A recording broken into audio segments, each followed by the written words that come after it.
ትንቢተ አሞጽ ምዕራፍ 2 እግዚአብሔር እንዲህ ይላል፣ የኤዶምያስን ንጉሥ አጥንት አመድ እስኪሆን ድረስ አቃጥሎታልና ስለ ሦስት ወይም ስለ አራት የሞዓብ ኃጢአት መቅሠፍቴን ከማድረግ አልመለስም። በሞዓብ ላይ እሳትን እሰድዳለሁ፣ የቂርዮትንም አዳራሾች ትበላለች። ሞዓብም በውካታና በጩኸት በመለከትም ድምፅ ይሞታል። ፈራጅንም ከመካከልዋ አጠፋለሁ፣ ከእርሱም ጋር አለቆቿን ሁሉ እገድላለሁ ይላል እግዚአብሔር።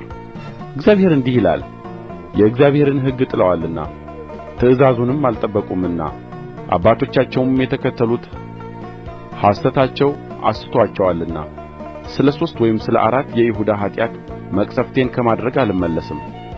በይሁዳ ላይ እሳትን እሰድዳለሁ፣ የኢየሩሳሌምንም አዳራሾች ትበላለች።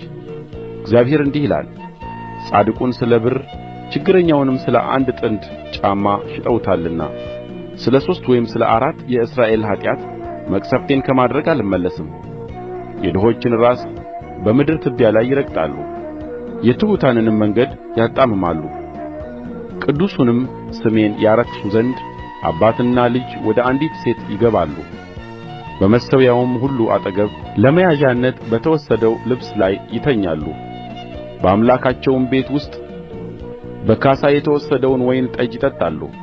እኔ ግን ቁመቱ እንደ ዝግባ ቁመት ብርታቱም እንደ ኮምበል ዛፍ የነበረውን አሞራዊውን ከፊታቸው አጠፋሁ።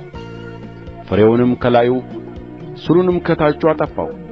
የአሞራዊውንም ምድር ትወርሱ ዘንድ ከግብጽ ምድር አወጣኋችሁ። በምድረ በዳም 40 ዓመት መራኋችሁ። ከወንድ ልጆቻችሁም ነቢያትን ከጎበዞቻችሁም ናዝራውያንን አስነሣሁ። እናንተ የእስራኤል ልጆች ሆይ ይህ እንደዚህ አይደለምን? ይላል እግዚአብሔር።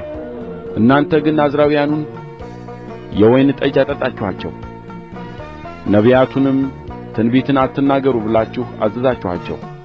እነሆ ነዶ የተሞላች ሰረገላ እንደምትደቀድቅ እንዲሁ እደቀድቃችኋለሁ። ከሯጪም ሽሽት ይጠፋል፣ ብርቱም በብርታቱ አይበረታም። ኃያሉም ነፍሱን አያድንም፣ ቀስተኛውም አይቆምም፣ ፈጣኑም አያድንም፣ ፈረሰኛውም ነፍሱን አያድንም። በኃያላኑም መካከል ልበ ሙሉው በዚያ ቀን ራቁቱን ሆኖ ይሸሻል ይላል እግዚአብሔር።